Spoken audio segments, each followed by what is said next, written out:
Alléluia. Béni soit le nom du Seigneur Jésus. Gloire à toi, le Dieu Tout-Puissant. Gloire à toi, le Seigneur des Seigneurs. Gloire à toi, le roi des cieux et de la terre. Envoie ton amour divin sur la terre. Envoie ton amour divin, Seigneur, au Gabon.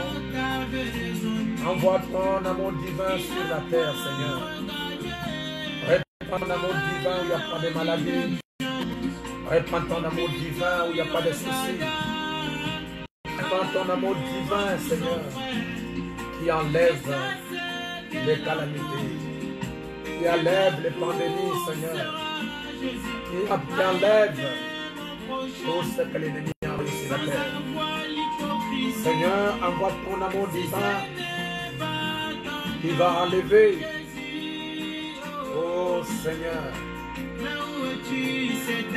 oh Jésus, envoie ton amour divin pour enlever le Conora. Béni Seigneur. L'amour divin pour enlever le coronavirus.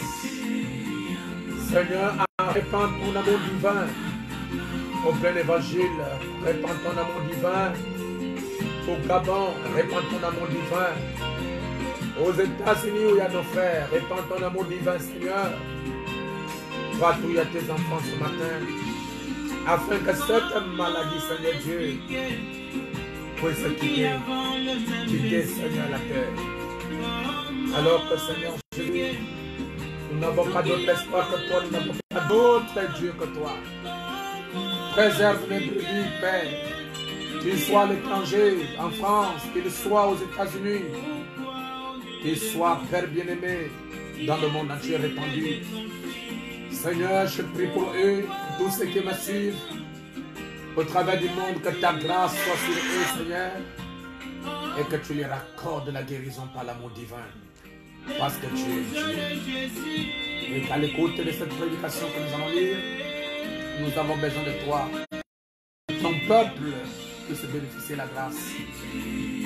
Ô le Seigneur de gloire de Dieu Tout-Puissant, au nom de Jésus-Christ, nous avons ainsi prié, Père, au nom de Jésus. Amen. Amen. Amen.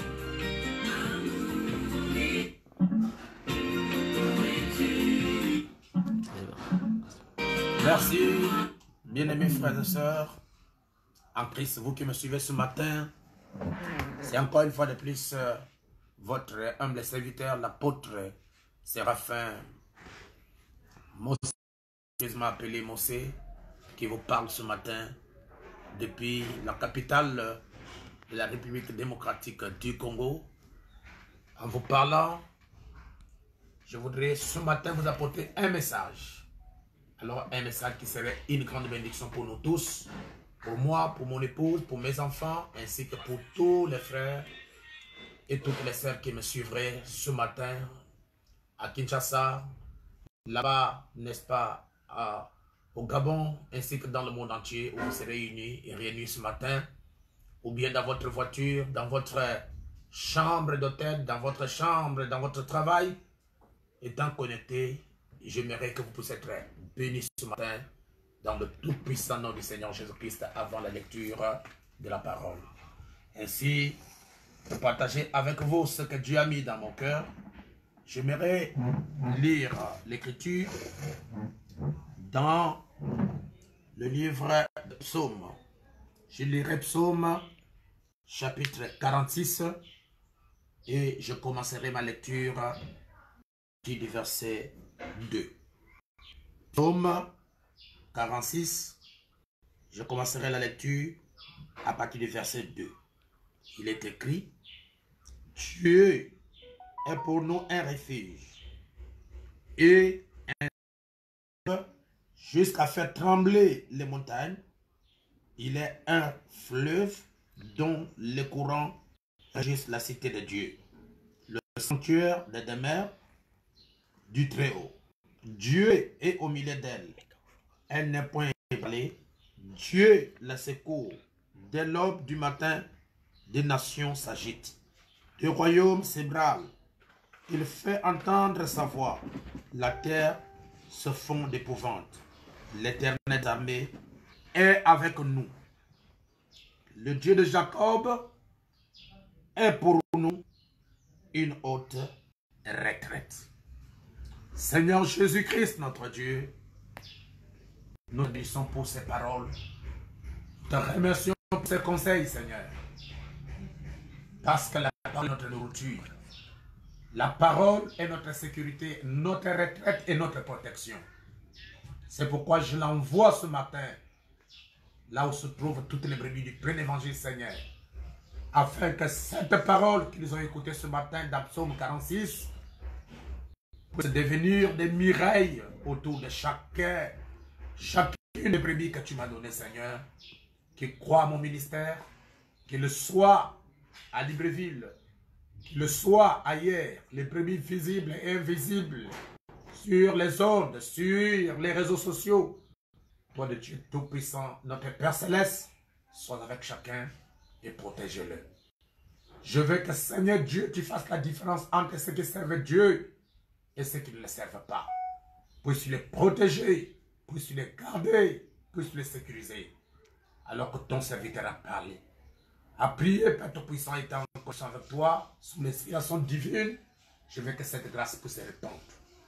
Là où tes enfants vont prendre des taxis pour aller au travail, dans les bureaux, ils vont entrer. Dans les banques, ils vont passer pour retirer leur argent parce que c'est la fin du mois. Seigneur, là où tes enfants seront dans les hôpitaux pour aller visiter leurs frères, les frères médecins, je les remets entre tes bonnes mains, Seigneur Dieu. Oh, n'oubliez pas les docteurs JP médecins. N'oubliez pas le mari de notre Saint Marie-Laure, médecin. N'oubliez pas, Père Tout-Puissant, la sœur Audrey, qui est infirmière. N'oubliez pas la sœur Odette, infirmière. N'oubliez pas, Seigneur Dieu, la sœur Lawson, infirmière. Père Tout-Puissant, la sœur Sandrine, tous ceux qui travaillent dans les hôpitaux. Oh Dieu Tout-Puissant, la sœur Pélagie, je les remets tous entre tes bonnes mains. N'oublie pas la sœur Numba Jeanne, qui travaille dans un endroit qui reçoit beaucoup de gens. Seigneur Dieu, mes brebis, mes frères et sœurs dans la police, le jeune frère qui est à la PAF, Seigneur Dieu, je les remets entre tes bonnes mains. Je t'en supplie d'être avec mes brebis, les policiers qui vont faire le contrôle, Seigneur. Oh Dieu Tout-Puissant, que ta grâce soit avec chacun et qu'il soit sécurisé. Alors que mes pensées se dirigent vers eux, Frère Gislain qui sera en contact avec les agents Père Tout-Puissant, notre Seigneur Dieu, des maisons de communication, le frère Ruffin qui sera en contact avec les gens dans son bureau, soit leur protection. Oh Dieu Tout-Puissant, que tu les préserves tous. Défends tous ceux qui sont les miens. Je les remets à toi.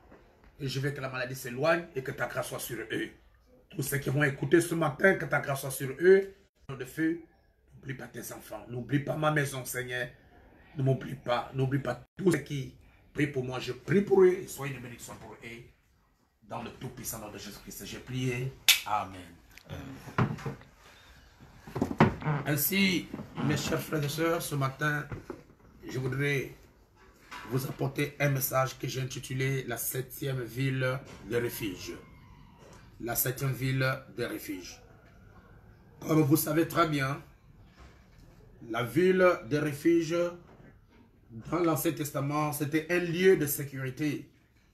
Un lieu de sécurité, un lieu de repos, où la maladie, soit la mort, ne pouvait pas y entrer. Et avant de pouvoir entrer profondément dans ce sujet, j'aimerais que vous me prêtez votre attention parce que je voudrais parler de quelque chose qui est très important et surtout à cette période où nous sommes en train de passer. Comme vous savez très bien que les enfants d'Israël étaient dans le pays de l'Égypte et ils ont fait là-bas 400 ans d'après la prophétie du Seigneur à Abraham, notre père. Il a été dit qu'après 400 ans, il sortirait, n'est-ce pas, de ce pays de l'Égypte, de ce pays de l'esclavage pour aller dans le pays des promesses. Et la Bible nous montre, en écoutant cet évangile écrit dans l'Ancien Testament, que Dieu avait promis à Israël une délivrance totale. Tu avais promis à Israël la sécurité. Dieu avait promis à Israël la protection. Pourquoi? Parce qu'il ne peut pas être notre Dieu sans qu'il nous protège. Il ne peut pas être notre Dieu sans nous sécuriser. Il ne peut pas être notre Dieu sans nous guérir. Il ne peut pas être notre Dieu sans nous préserver de tout ce qui est mal. Amen. Alors l'Éternel, désormais le Dieu Tout-Puissant, avait promis à Israël un jour de délivrance de la main de Pharaon, comme nous avions parlé ça la fois passée. Et lorsque ce jour est arrivé, Dieu a accompli ce qu'il avait promis. J'aimerais vous faire comprendre que dans le livre, n'est-ce pas, d'Exode au chapitre 15, il a été dit que la sortie des enfants d'Israël était conditionnée par la croissance de l'iniquité des Amoréens. Et vous savez que l'iniquité, les Amoréens étaient une nation, et leur iniquité, c'était l'homosexualité, c'était l'esprit de lesbienne, c'était les esprits de la pornographie, c'était les mariages mixtes, c'était la suite, la chair, la suie, n'est-ce pas, la corruption et tout ce qui était mauvais. Dieu appelait ça l'iniquité des Amoréens. Et le Seigneur avait promis que la sortie d'Israël était conditionnée par la croissance de l'iniquité des Amoréens. Lorsque l'iniquité des Amoréens arriverait à leur comble, dit l'Éternel, je les ferai sortir, n'est-ce pas, de ce pays d'Égypte. Et aujourd'hui, les Amoréens sont des nations qui entourent, n'est-ce pas, l'épouse de Jésus-Christ, qui entourent l'église de Jésus. Tout ce que nous voyons aujourd'hui qui est en train de se passer sur la terre, les mariages entre les hommes et les chiens, les mariages entre les hommes et les hommes, le mariage entre les hommes et les serpents, le mariage entre les femmes, le mariage entre, n'est-ce pas, les hommes et les bêtes, les hommes et les hommes avec, n'est-ce pas, des animaux, avec toutes les créatures impossibles. Et la Bible nous parle même du détournement de l'usage naturel de la femme pour aller entre femmes, pour aller entre les hommes. Tout ça, ce sont des choses qui ont amené la colère de Dieu, n'est-ce pas, à pouvoir détruire le monde au temps de Sodome et Gomorrhe, à détruire le monde au temps, n'est-ce pas, de la Bible. Amen. Et surtout, l'indifférence face à la parole, et surtout la haine des fils et des filles de Dieu, la haine des païens, la haine même des frères, la haine même des serviteurs envers d'autres serviteurs. Tout ça, ce sont des signes qui montrent que le monde est arrivé à la fin. Amen, alors, chers frères et sœurs, lorsqu'Israël est sorti du pays de l'Égypte, comme je vous avais dit, Dieu leur donna le pays de Canaan comme étant leur possession, comme étant leur héritage. Et pendant tout ce temps, il est arrivé que Dieu leur a donné des lois. Et ces lois leur permettaient de vivre d'une manière droite, d'une manière correcte, lorsqu'ils arriveraient dans le pays de promesse. Et la Bible nous montre, lorsque le temps de partager le pays était arrivé, chers frères et sœurs, Dieu a ordonné à Josué, qui était le successeur, le remplaçant de Moïse, de pouvoir partager ce pays. Et ce partage a été fait à tous les tribus, même les tribus qui ne sont pas entrées dans la terre promise, mais qui sont restés de l'autre côté, comme le pays de Gad. Ils avaient reçu leur part. Mais s'ils ne sont pas entrés, mais ils sont restés de l'autre côté, ils avaient leur part. Chaque tribu avait sa part. Chaque peuple avait sa part.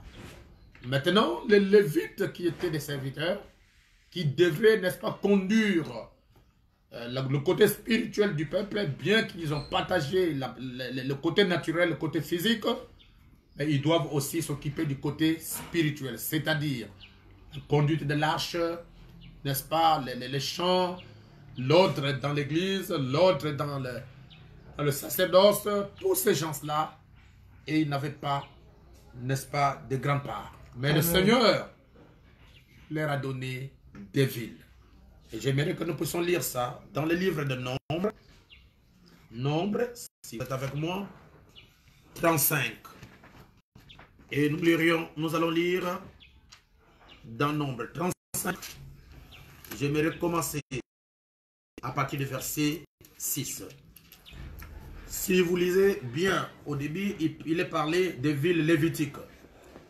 J'aimerais aller vite pour que vous puissiez comprendre, commençant à partir du premier verset de Nombre 35 La Bible dit, l'Éternel parla à Moïse dans les plaines de Moab, près du Jourdain, vis-à-vis de Jéricho. Il dit, on donne aux enfants d'Israël pour leur bétail, pour leurs biens et pour tous leurs animaux. Les banlieues de villes que vous donnerez aux Lévites auront, à partir du mur de la ville et au dehors, 1000 coudées tout autour. Vous mesurerez en dehors de la ville 2000 coudées pour le côté oriental, 2000 coudées pour le côté occidental, méridional, 2000 coudées pour le côté occidental et 2000 coudées pour le côté méridional. La ville sera au milieu. Telles seront les banlieues de leur ville. Je suis maintenant au verset 6. Parmi les villes que vous donnerez aux Lévites, il y aura 6 villes de refuge où pourra s'enfuir le métrier et 42 autres villes. Total des villes que vous donnerez aux Lévites, 48 villes avec leurs banlieues.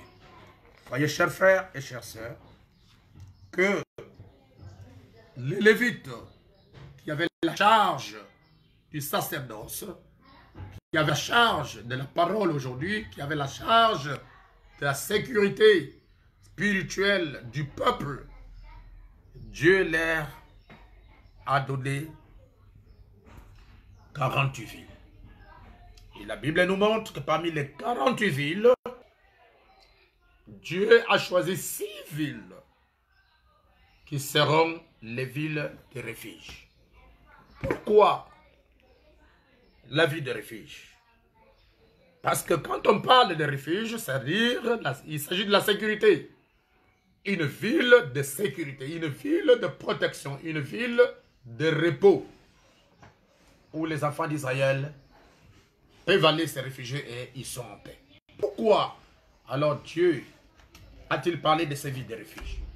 C'est parce que Dieu ne parle pas pour parler. Dieu ne parle pas en vain.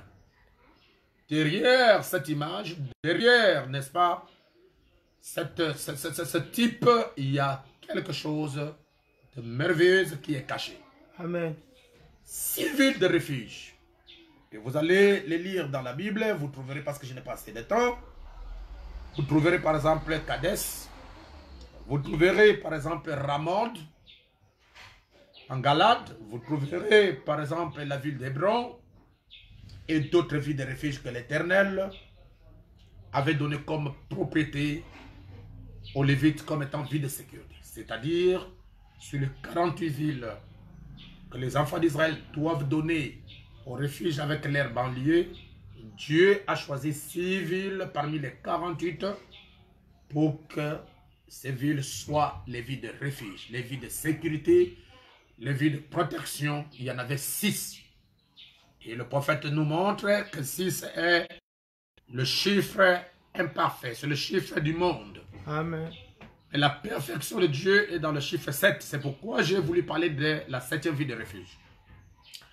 Alors vous allez comprendre pourquoi est-ce que Dieu a donné cette ville de refuge. C'est parce que Dieu savait qu'il y a des gens qui commettraient des erreurs. Il y a des gens qui commettraient des manquements. Il y a des gens qui commettraient des fautes.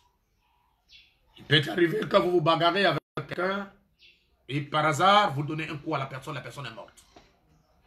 Alors, pour que ta vie ne soit pas en danger, quand ses frères, les parents de la personne que tu as tuée vont venir pour vous nuire, il y avait une brèche, il y avait une sécurité, il y avait un moyen de s'échapper au danger, il y avait un moyen de s'échapper à la mort, il y avait un moyen de s'échapper, n'est-ce pas, à la destruction, il y avait un moyen de s'échapper au maître. Il faut aller dans la ville de refuge. Et vous pouvez choisir d'après l'endroit où vous vous trouvez. Lorsqu'on commence à vous poursuivre, vous courez rapidement et dès que vous entrez dans la ville de refuge, vous êtes en sécurité, vous êtes en paix et votre vengeur de sang, votre, n'est-ce pas, ennemi, votre métrier n'a plus le droit de pouvoir vous tuer. Pourquoi? Parce que vous êtes en sécurité. Je crois que quelqu'un dit amen à cela. Amen. Alors vous remarquez que ces villes étaient en nombre de 6. Et nous allons lire le prophète qui nous parle des villes de refuge. Mais avant d'y arriver à lire le prophète, il est parlé de vie de refuge dans la Bible. J'aimerais rapidement prendre la brochure, laisser échapper la pression, prêcher samedi 9 juin 1962 soir. Je commencerai la lecture à partir du verset, paragraphe 22, autant pour moi. Le prophète dit, et dans l'Ancien Testament, si un homme commettait un crime intentionnellement, alors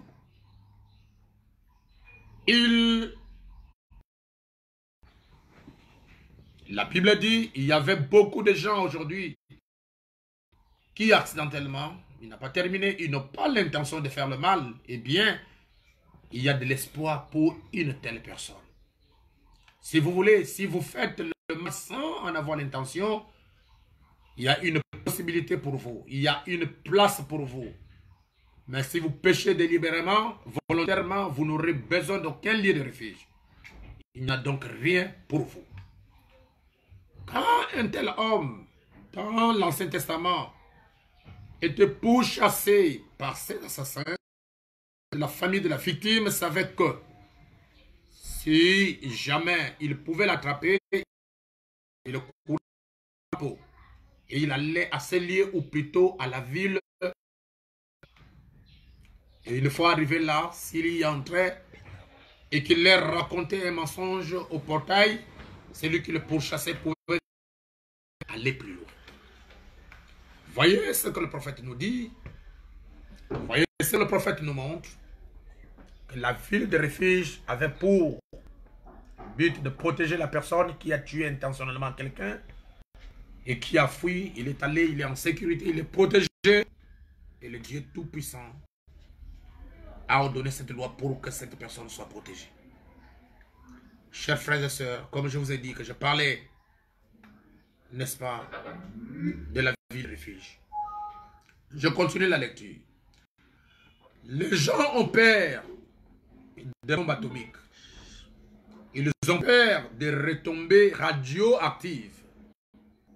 Lorsque je m'approchais de votre ville ici dans cet état, il y avait des très grands écriteaux. Attention aux retombées radioactives. Tout le monde a peur. Ils cherchent à creuser sous terre pour y échapper. Exactement comme tout le monde a peur. Porter des masques partout, contre des maladies, les gens portent des gants. C'est très bien de se protéger contre la maladie qui tue le corps. C'est très bien de protéger le nez contre toute contamination. C'est très bien. Mais nous devons savoir que l'homme a un commencement et l'homme a une fin. Nous devons savoir que nous avons des comptes à rendre à Dieu, notre Créateur, qui nous a sur la terre, sur la manière dont nous avons vécu notre vie. Et lorsque vous entendez ce message, que cela touche votre cœur pour que vous puissiez vous repentir si vous êtes dans la mauvaise position, afin que l'Éternel, Dieu Tout-Puissant, puisse vous recevoir. Donc, cette vie de refuge est importante pour le repos du criminel, pour le repos, la sécurité de la personne qui a tué intentionnellement une personne, ou bien la personne qui a péché intentionnellement. N'est-ce pas? Cette personne-là était en sécurité. Si la chose n'a pas fait vraiment de sa propre volonté, il est en paix, il est en sécurité et il est protégé. Amen. Le prophète continue encore dans la brochure Pourquoi la petite de Bethléem au paragraphe 36, prêché en 58. Il y avait d'autres villes comme Hébron par exemple. C'était le lieu de sécurité pour l'homme qui cherchait une ville de refuge. Ramoth en Galade était aussi un autre lieu de refuge où les gens pouvaient venir. Et ça aurait été un endroit fort approprié comme lieu de la naissance du Seigneur. Je m'en vais dans la brochure Les dons appropriés. Le don enveloppé de Dieu au paragraphe 14, prêchant 60. Le prophète dit pourquoi a-t-il choisi Bethléem? On dirait qu'il aurait pu être choisi, il aurait choisi un lieu, de refuge qui aurait servi de lieu de protection pour son fils en cas de trouble. Les villes de refuge comme Ramoth en Galade, c'était un grand lieu de refuge qui avait été construit pour que les gens puissent courir, se réfugier dans C'est tout. Kades était une autre ville de refuge. Hébron, une autre ville de refuge. Il y a une autre maladie qui vient d'apparaître en Chine. Donc nous vivons un temps de jugement divin pour la terre. Donc ces villes de refuge pouvaient servir d'abri pour protéger. Comme Israël était protégé là en Égypte, à Goshen, comme Rahab était protégée dans sa propre maison parce qu'elle avait appliqué le signe. Elle était en sécurité et le mal ne pouvait pas l'atteindre parce qu'elle était en sécurité. Amen. Votre propre maison qui est votre corps peut aussi être en sécurité si vous appliquez le signe qui est le sang de Jésus-Christ, le message de l'air, la parole fraîche de l'air, le Saint-Esprit. Quand vous l'appliquez dans votre vie, votre propre maison, comme la maison de Rahab, ce n'est pas une maison naturelle. Je parle maintenant de maison qui est la personne, la maison physique vous-même. Vous pouvez vous protéger. Si la parole de Dieu est votre protection, votre couverture, votre sécurité. Voyez, chers frères et sœurs, comment Dieu nous a donné ce titre. Et le prophète nous dit, dans la bouche de la reine de Séba, prêché en 61 soir, paragraphe 9. Oh, nous sommes tous serrés d'être chrétiens, n'est-ce pas? Je me demande sur quoi nous comptons ce soir. Si ce n'était pas sur Christ, quelle espérance aurons-nous? Oui, sur quoi pourrions-nous nous reposer? Sur quel fondement pourrions-nous établir quelque chose aujourd'hui en dehors de Christ? Oh, amis pécheurs, vous qui êtes dans ce petit auditorium ce soir, laissez-moi vous mettre en garde. Fouillez la colère à venir.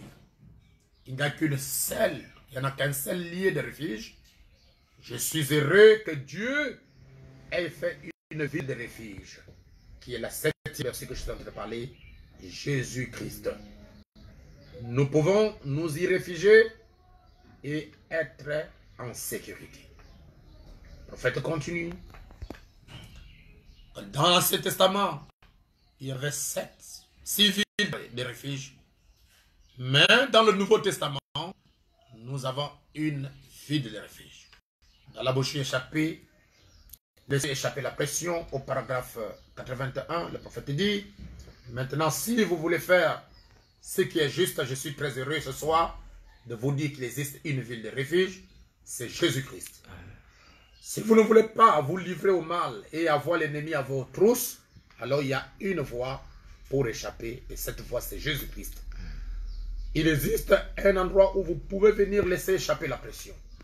Paragraphe 38. Or, je pense qu'un homme qui vient à Christ, et Christ est notre lieu de refuge, et bien c'est le lieu de refuge dans l'Ancien Testament.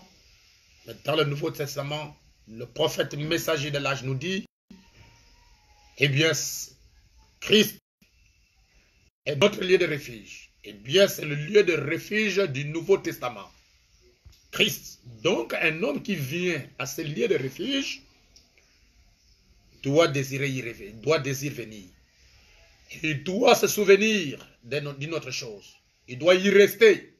Ne pas seulement venir en Christ, Jésus, qui est le lieu de refuge du Nouveau Testament, la 7e ville de refuge. Mais le prophète insiste qu'il doit y rester. C'est comme dans l'Ancien Testament, lorsque le pétrier, la personne qui a commis des fautes, qui a commis les rêves, fuit dans l'une des villes de refuge, il est en sécurité et le vengeur du sang, le métrier, le vengeur du sang, le parent de la personne qui l'a détruit ne peut pas entrer pour le faire du mal.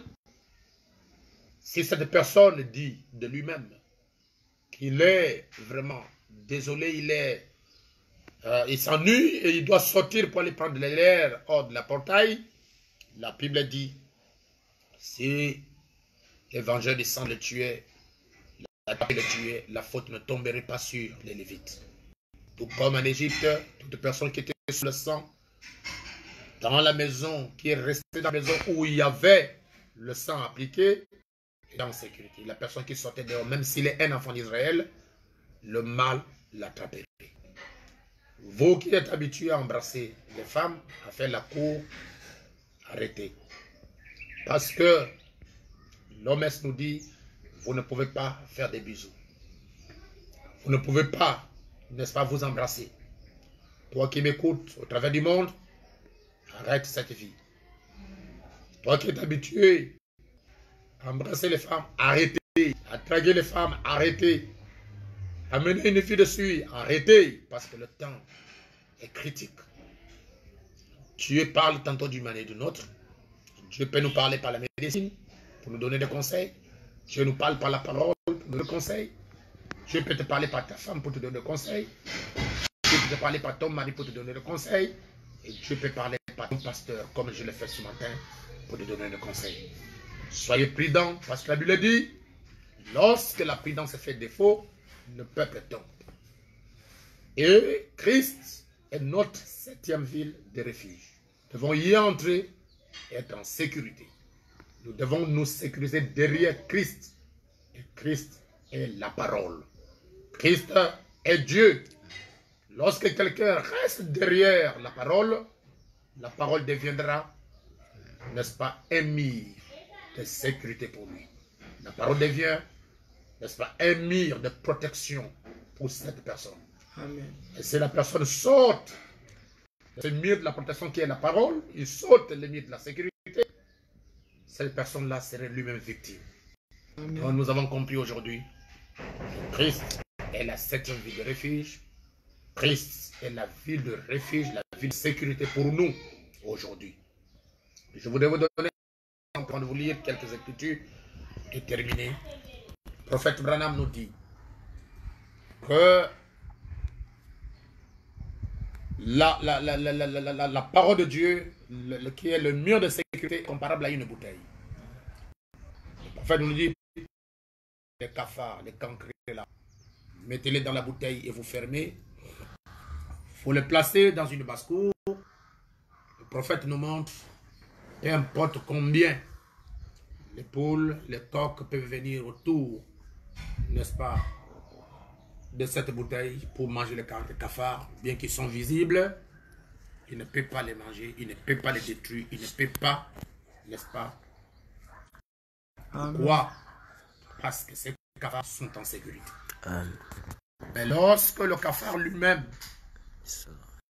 il dit que je n'ai pas besoin de rester ici, je dois sortir pour prendre de l'air dehors, alors que le moment est difficile, alors que le temps est très mauvais, alors que l'ennemi rôde tout autour, comme un lion rugissant pour chercher qui dévorer.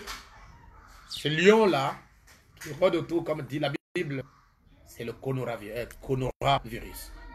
Ce sont les maladies dont le monde entier tremble et il a peur maintenant. Lorsque le cafard sort dehors, et il ne saura même pas quand est-ce qu'il va entrer dans le ventre du coq ou de la poule. Chers frères, restez dans la parole. Elle est notre ville de refuge. Elle est notre sécurité. Et le Seigneur vous protégera. Le Seigneur vous gardera. Avant de faire la dernière prière pour vous, j'aimerais que nous puissions lire rapidement dans le livre de Psaume. Je lirai Psaume 91 pour vous donner une écriture qui vous permettrait de vous fortifier. La Bible dit, à partir du verset 1er, rapidement, celui qui demeure sous l'abri du Très-Haut repose à l'ombre du Tout-Puissant. Je dis à l'Éternel, mon refuge et ma forteresse, mon Dieu à qui je me confie, car c'est lui qui te délivre du filet de l'oiseleur, de la peste et de ses ravages. Il te couvrira de ses plumes. Ça, il te couvrira de ses plumes, dit la Bible.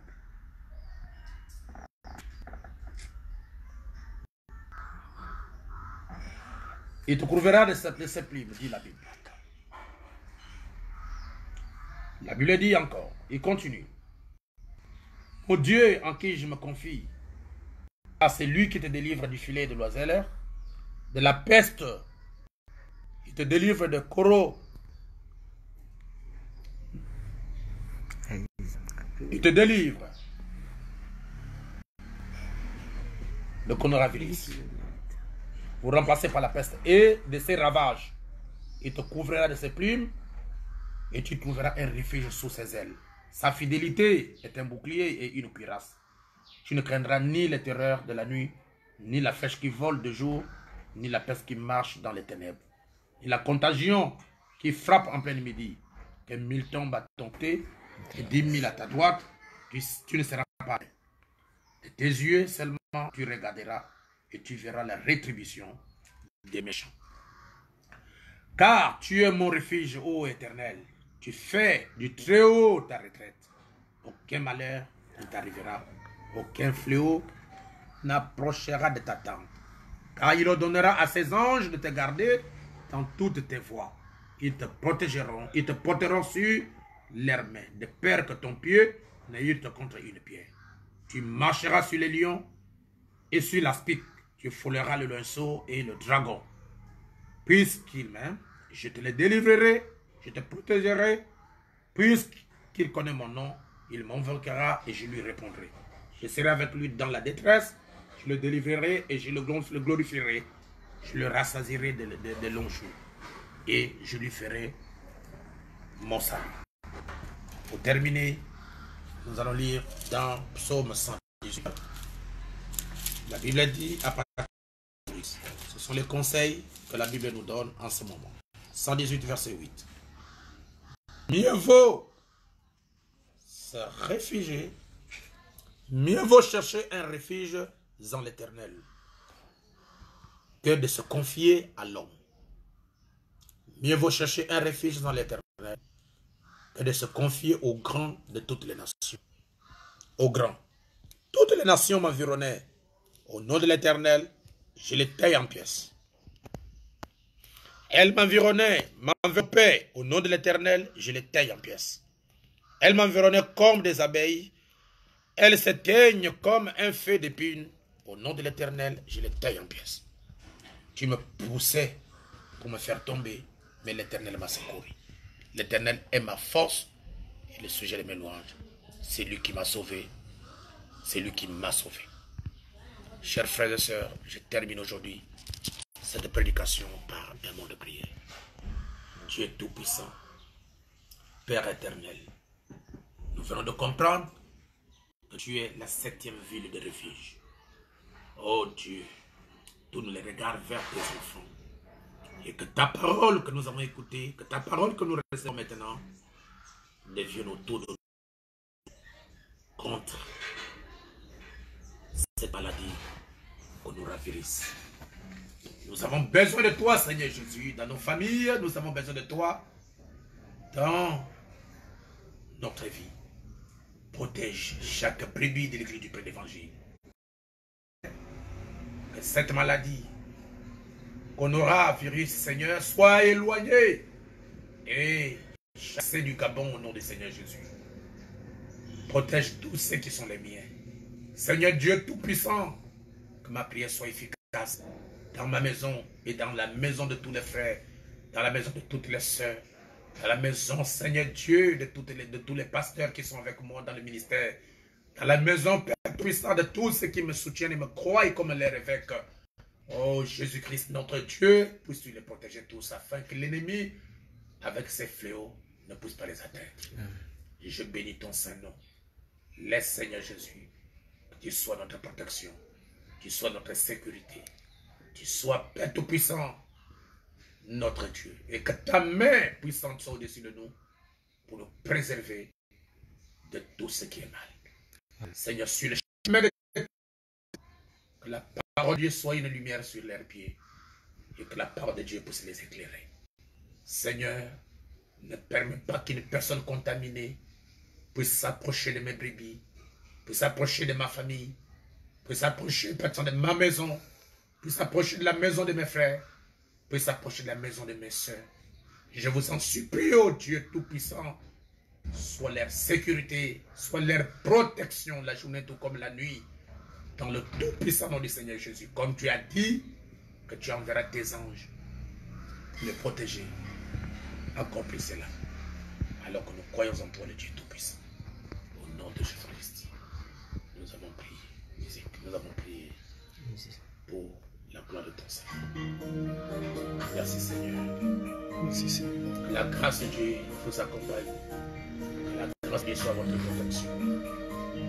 Et que les anges de Dieu puissent vous environner, vous protéger et diriger vos pas. Et que les bénédictions du Seigneur, dont je suis le serviteur, soient votre partage. Au nom de Jésus-Christ. Pas de fièvre, pas de maladie, pas de palu dans cette période pour chacun de mes brebis.